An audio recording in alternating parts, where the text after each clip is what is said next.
Hey everyone, how's it going? I'm good. We're back today for the round 13 review.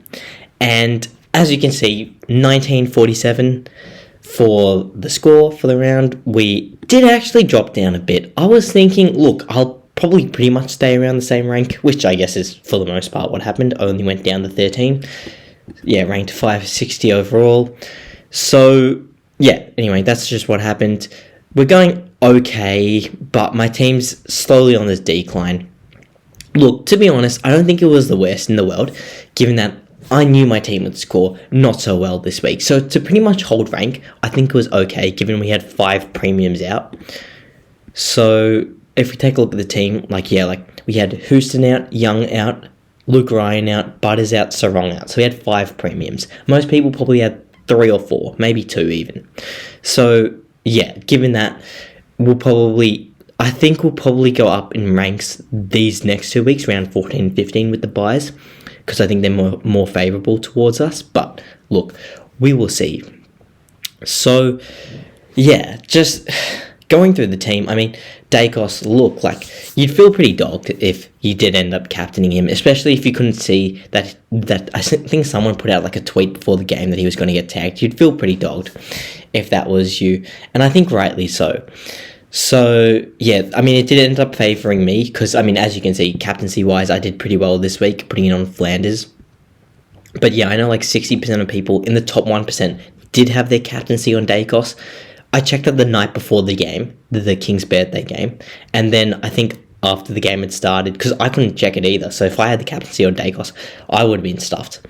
But yeah, luckily, anyway, I didn't, and I had it on Flanders. And yeah, I think 30% of people in the top 1% took it off, and so only 30% of people ended up captaining him. So yeah, obviously injury this week, he got the shin injury. I think if he misses this week, I probably am going to trade him out, given he is going to have the bye the following week. And I mean, that means realistically he misses 2 out of the next 10 games or whatever to end the season. And even if he averages 130 from that point on, if I can get another defender premium who's only going to average, say, 110, they're probably going to end up outscoring him. So, actually, I haven't done the maths on that, but it might be about even. I'm not sure. But anyway. So yeah, so we might trade him out. I mean, 130 is high. There's no guarantee he goes 130 from this point on, even if he misses the next 2 games or something. So yeah, that's just that. Sheasel, 129, obviously did end up doing quite well. Dawson, yeah, very unlucky. Look, so we traded him in this week. I literally had Toby McMullen locked in my team, locked and loaded, and then just saw before the Hawthorn GWS game, he got named sub. So I took him out, put Dawson in. It was either going to be Dawson or Hutchinson. I think Hutchinson got about 40-ish. So, I mean, look, we can still pick him up in the next few weeks if we want. I think there'll probably be a few more 102k guys from the mid-season draft that start to come through. But yeah, anyway, we can probably take our pick in regards to that. But yeah, Dawson, look, still went up in price, to be fair. Still went up by 20k. And he's only got a break even of 2, so it's not the worst in the world. But yeah, it seems like he's going to be out. I think it says indefinitely on here.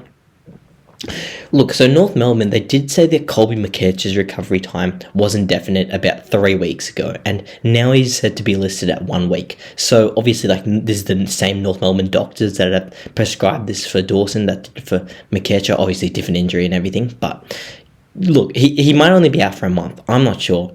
So obviously, he hasn't really made that much money, so we're probably going to keep.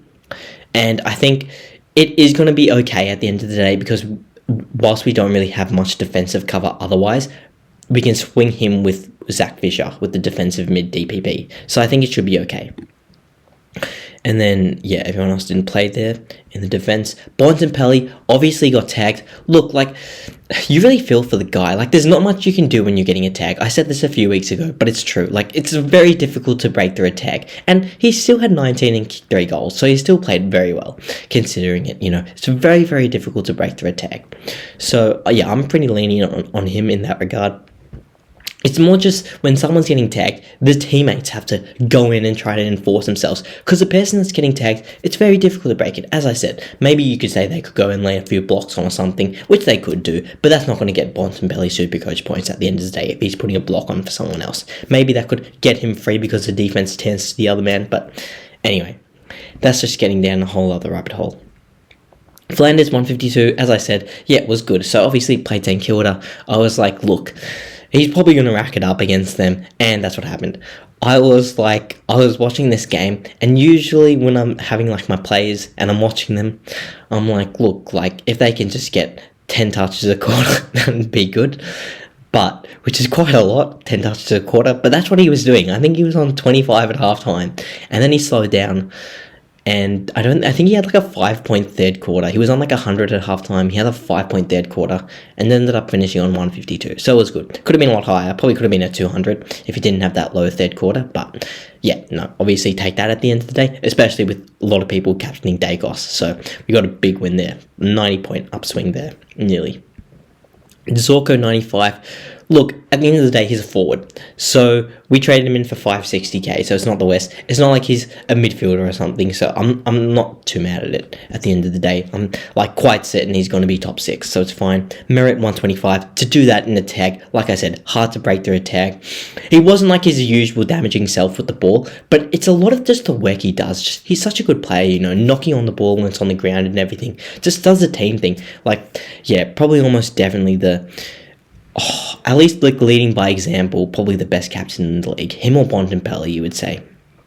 Those two are absolutely exceptional at it. Walsh 87, quite disappointing. Look, like he just butchers the ball. That's his real problem. Like he gets it enough. He gets it.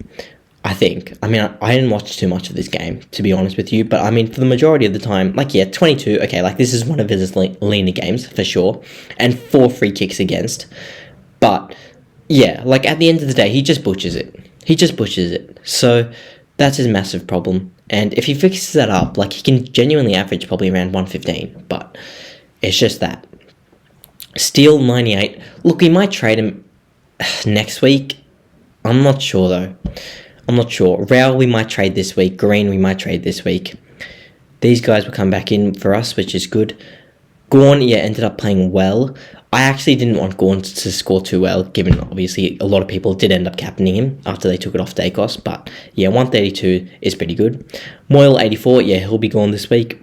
Good to see he ended up saving his score. He was on like 20 at half time. I was like, what is going on? But anyway, so Heaney 116, yeah, you probably like a little bit more against Geelong.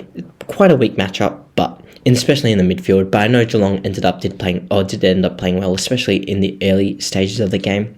Fisher 120, yeah, should be good. I think McKerch will come back soon, but look, I think there's got to be enough ball down there for each of them, so I'm not too worried about that. Maybe a little bit though. More 89, yeah, to do that against GWS, which you would think is probably on the more difficult side of matchups, is good. Obviously, Hawthorn did win, which is really good, and their fixture really opens up now. Like Richmond this week, who, again, people are saying they might come to play. Sure, I mean, Richmond are coming off a win, so they definitely could win this game. Obviously, Dustin Martin's 300th, so who knows. But then West Coast at Optus could be a difficult matchup. I think Harley Reid is going to be back for that game. But, I mean, Hawthorn you saw what they did to Jordan Dawson, so, like, they'll just put an absolute clamp on him. You saw what they did to Tom Green in the second half last week. Again, that's why I don't want to be too harsh on these guys. Like, Tom Green was on, like, well, I don't know what he was on SuperCoach score-wise, but he was, like, best player on the ground nearly at halftime in that game. And then he just got absolutely clamped by Connor Nash. It's very difficult to break through a tag, you know, so I'm not too harsh on him. But, like, as GWS, like, clear best midfielder, especially given that guys like Kelly and stuff are out right now, he is going to receive that attention. So, yeah, I think Kelly might be coming back, but I still might look to trade, given that they've got Port Adelaide and Drew may go to Green. I'm not sure if he will, but he might. And then, yeah, anyway, Hawthorn's fixture does open up, though. And then Tom Powell, look, yeah, I was really expecting better. I think he was on like 50 at halftime. I was like, look, he could ton up here, but he didn't end up doing so. Garcia, I mean, forward premium, gets centre bounces, kicks goals. He's too good. So, yeah, how much longer is he going to be in my team? I'm not sure. I know Ed Richards is likely going to come back this week, so we'll see. I think Ed Richards might be a guy we trade in, but we'll obviously do it after his bye as well. So that, yeah, they got the bye in round 15, and Fraser, yeah, probably, yeah. Garcia and Fraser's last game for us this week. So, yeah, that's pretty much everything there. Trades-wise. So, look, again, at the end of the day, the real thing is, Also, just take a moment to realize, like, this is at night we're recording this video. You know, we usually record it during the day. It's pretty crazy that we're doing it at night.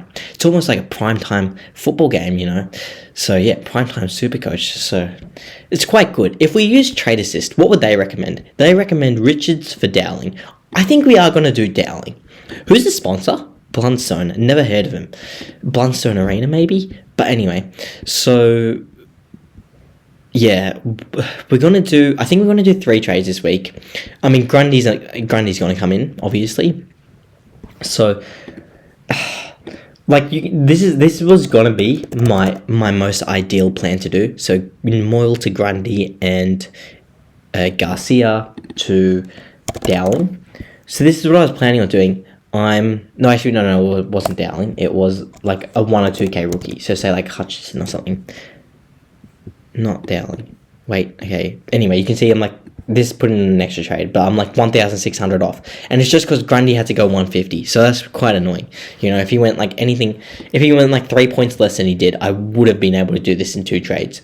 But I think it's actually okay that it didn't end up working out like that, because it means that I'm just going to end up doing, some other trades this week. So, if you guys have seen that DFS website, I'll try to get it up for you guys. This one. I'm sure you guys have. I only really worked it out like a few weeks ago, though. I only really like came across it a few weeks ago. It's actually really good. Again, I'm sure you guys all know it, but yeah, I'm not that in tune with like all the SuperCoach stuff. You know, I probably should be. I feel like it'd probably give me some better stats, but like all of this stuff is quite good. Again, I'm sure you guys all know this, but anyway.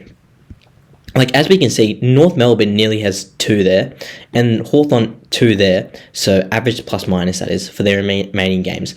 So, that's for inside mids. What is that going to mean for us? We're going to be targeting a mid from each of those 2 teams. We've already got Sheasel, who's an inside mid, basically, for North Melbourne at this point. We're also going to target LDU. So, I think that's the guy we're going to go in this week. So, Luke Davies. We've got to get in the mid. So, I think it's going to be green out. And we'll go Luke Davies, and we'll go Grundy. Actually, no, we're a bit short. Wait, we've got to go... Oh, no, okay, it's not Garcia that we're going to go. It's going to be Matt Rowell. That's going to allow us to go Dowling this week as well. And then that gives us this amount to work with. So as you can see, Moyle, Green, Rowell out, Grundy, Davies, Uniac, Dowling in. Now, Dowling does have the bye next week, but there's not really a whole heap of rookies rather, otherwise to go. If we looked at break-evens... Like, yeah, Vincentini, I mean, I've got him, but he's not going to play, probably. Day, not going to play. Menzie is interesting, but he's just too expensive. So, Kruger's also an interesting one, but, again, we can wait another game, and that'll be post-bye for them, so we can wait another 2 weeks on Kruger. So, I mean, we can wait another 2 weeks on Dowling as well, but, yeah, anyway, we'll see. McMullen, despite being sub, was probably the right move at the end of the day. But I mean, again, hindsight, who knew that Will Dawson was going to get injured in like the first 5 minutes of the game? So, yeah, that was a bit difficult to tell. If we just optimize this, optimizing. So, yeah, this is what it's recommending for us. Projected 2013. What a good year that was. Can't really remember anything that happened in it, but I'm sure it was. So, anyway. Okay, yeah, so... This is how we're looking for this week. I'm a little bit scared on the North Melbourne players, having 6 of them. Sheasel, Fisher, Davies, Uniac, Powell, Lazaro, Dawson. But, look, Dawson and Lazaro are rookies, so I don't really count them. 4 North Melbourne premiums, though, scares me quite a bit. Because they're going to get battered, probably, quite a lot of the time. But, I mean, if we look at it, like, how many wins do we think they'll have probably for the rest of the season? They could beat West Coast, they could beat Richmond. Probably those 2 mainly. Who else? They could be Gold Coast. That's at home for North Melbourne. Obviously, Gold Coast don't travel that well, so that's a winnable game. Honestly, Melbourne is a very winnable game as well. Melbourne are in horrific form at the moment, so they could honestly win another 2, 3, 4 games. I reckon it'll probably be closer to 2 than 4, but yeah, I mean, they could win 0. Who knows? But yeah, even if they win 2 of their last 10 or 4 of their last 10, that's still not that good. So I'm still quite scared of having them. So, yeah. But obviously we know what Davies Uniac did at the end of last season. He just absolutely dominated. So if he can continue that form, then maybe it is a move. let's see. Who makes this website again? Herald Sun, I think it is. Is Herald Sun the SuperCoach people? I think they are. Don't they make enough money to actually get a website that like functions properly? Like seriously, it takes so long to load. Anyway, okay, so let's see if it loads. I reckon the Age should make it like their own SuperCoach version. Maybe that would actually load quicker. The Age. Okay, so defenders. If we look at like this thing takes so long, literally so long. But anyway, as we can see, a few of them. If we go by, I reckon 3 round because we want to see people that are in hot form. Yeah, so Jordan Clark, but again, Jordan Clark's had a very weak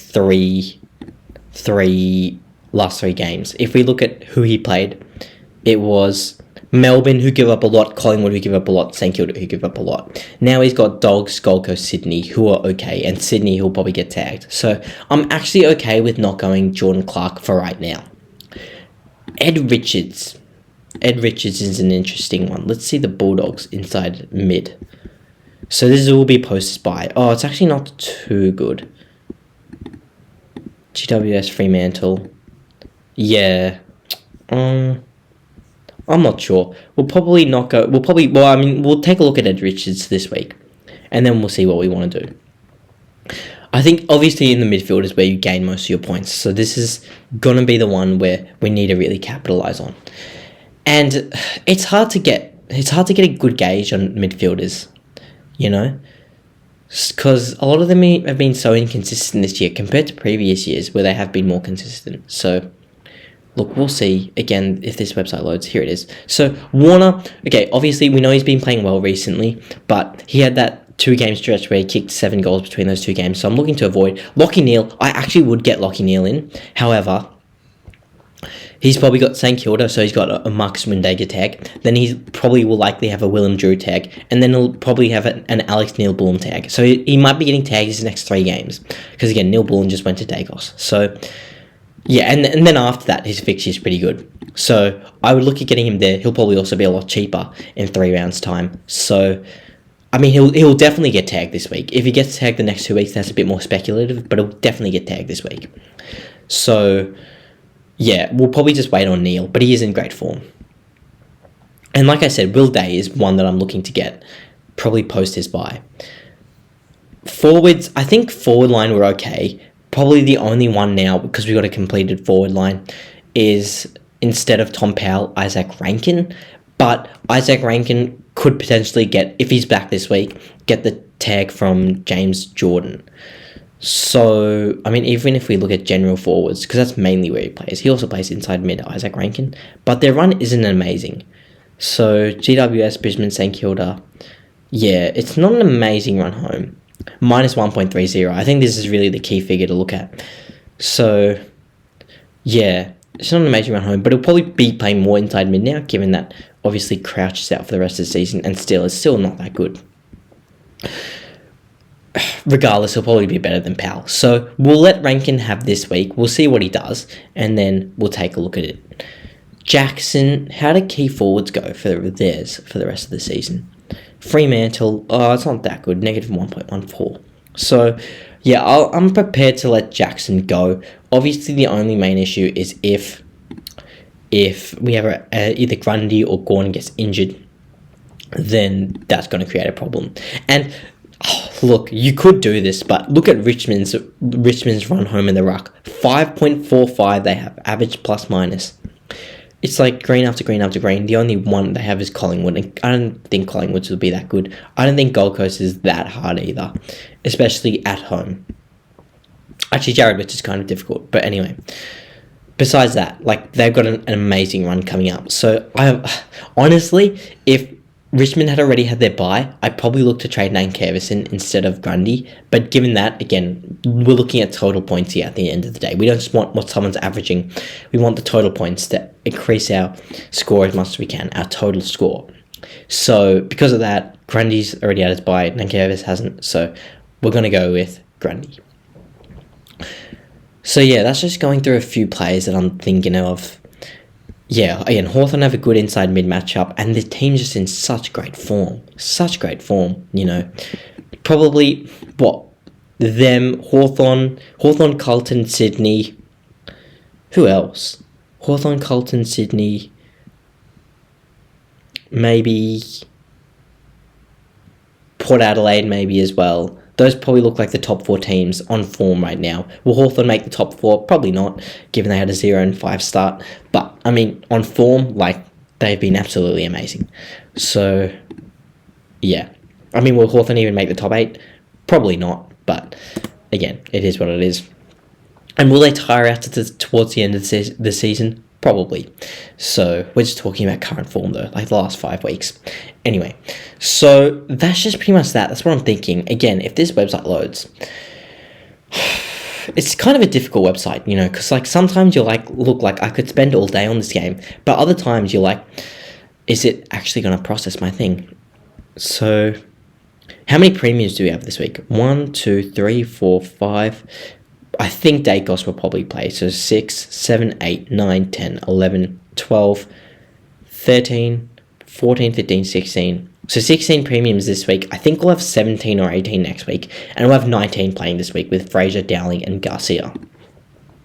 So, yeah, that's okay. Again, if Dacos is missing this week, instead of trading out probably Tom Green, we'll go Dacos. And, yeah, that'll probably help out next week. Because, again, Dacos is probably going to drop a lot. So, with this 64 in his price cycle, we could get him back again just before this Geelong game. So, he'll go Gold Coast, Essendon, if he misses this week. To be honest, it could even be the play just to trade him out, even if he is playing. Because if he got the shin complaint, who knows? He might not go that well. Gold Coast at home, at their home ground, is a tough matchup as well for a midfielder. So, yeah. And then he's got a really good run after that. But yeah, anyway, let him just go for these Gold Coast and Essendon games and then get him back here. Could be a good play, to be honest with you. I might look at doing that. Depends on if he's injured. They are the Sunday game. Or, I can just go Dacos to Davis Uniacke, so that's okay if I wanted to. We'll see. But yeah, that's probably the only other thing I'm thinking. Otherwise, I'm probably going to go Tom Green out, just because he's got a tough matchup for the rest of the year. Yeah, Port Adelaide this week, Sydney next week. So, even though he's had his bye, but yeah, he just gets tagged. So, it's really difficult. He's been playing well. He has been. I can't fault his effort. He tries. He does try. So, yeah, that's all I've got pretty much for this video. That's what I'm thinking. Captaincy-wise, let's just do this one. Let's see. So, Ryan against Western Bulldogs, probably not. Sheasel against Collingwood, probably not. Houston against GWS, probably not. Young against Bulldogs, probably not. Fisher against Collingwood, probably not. Oh, actually, no. Collingwood do give up a lot of points to designated kickers, which Fisher is. So if we check that one, because I know this one. Designated kickers. They're green here, I think. So it's North Melbourne. Yeah, Collingwood's green. Anyway, I know they give up a lot of points as well. If we go to the one, there's so many ads on this website. I guess they need to pay for this stuff somehow, to be fair. But if we just go on AFL and we see what's their great one. This one's really good. So yeah, so Collingwood gives us 10 points to designated kickers. That's amazing. Them and St Kilda and Richmond give up a lot. Hawthorn's got Richmond. We don't have any Hawthorn defenders though. So yeah, it could be Fisher. Otherwise, Dacos against North, but you're not going to captain him. He's under too much of an injury cloud. Bont against Fremantle. He's not going to get tagged, so you probably could. But you could. But it's against GWS is probably not, because he could get tagged by Callum Ward. And taggers are back. That's what everyone's saying. That's the hot gossip. Taggers are back. Caleb Geelong against Bulldogs could potentially be a good matchup. Yeah, it could be. Davies Uniacke against Collingwood. I do like that one, especially if Dacos is not playing. Davies Uniacke could monster them. So we'll see. Sorko against St Kilda could be a really good matchup. So him and Fisher, I'm probably liking the most so far. Steele, well, look, Brisbane did tag Bontempelli with Berry, but Steele has not been in the form that Bontempelli was, so I don't think he's going to get tagged. But But yeah, I just wouldn't look to put the captaincy on. In Fraser, probably not. Dowling, in his second game against Sydney, probably not. Grundy, look, it's not this at the SCG, so you're probably not going to captain him. Heaney against Adelaide, you could do that one. They've got a very weak midfield at the moment. But I probably wouldn't do it. Too much point sharing at Sydney, I think, right now. Dylan Moore against Richmond, he could go well here, but I probably wouldn't. Tom Powell against Collingwood, you couldn't do that, could ya? Riley Garcia against Fremantle, probably not. And Lazaro against Collingwood, probably not. He's probably not even going to play. So, yeah, look, how many premiums do we have out this week? 1, 2, 3, 4, 5. Yeah, so we've only got 5 out this week, and we had 5 out last week. So that probably says how heavy we were into last week. So, yeah, I am expecting a better round this week. At the end of the day, we'll see how it goes, but yeah. So to summarize the captaincy, because I didn't say who I was going to go with, it'll probably be Zorko into the other guy that we said, Fisher. So, am I crazy for doing Zach Fisher? It might be Davies Uniacke. I'm not sure. Yeah, I think so. Yeah, it might be like that. I reckon. Yeah, we might do Zorko into Davies Uniacke. So yeah, that's what I'm thinking. Look, at the end of the day, who knows? How many points did Collingwood give up to midfielders? Oh, they're actually negative. But you got to remember that now Scott Pendlebury's not playing, Dacos is not playing, potentially Dacos is not playing. So I think that's probably different. So yeah, we'll see. Anyway, yeah, that's all I've got for this video. Thank you guys all so much for watching this Primetime Supercoach video, and I will see you in the next one.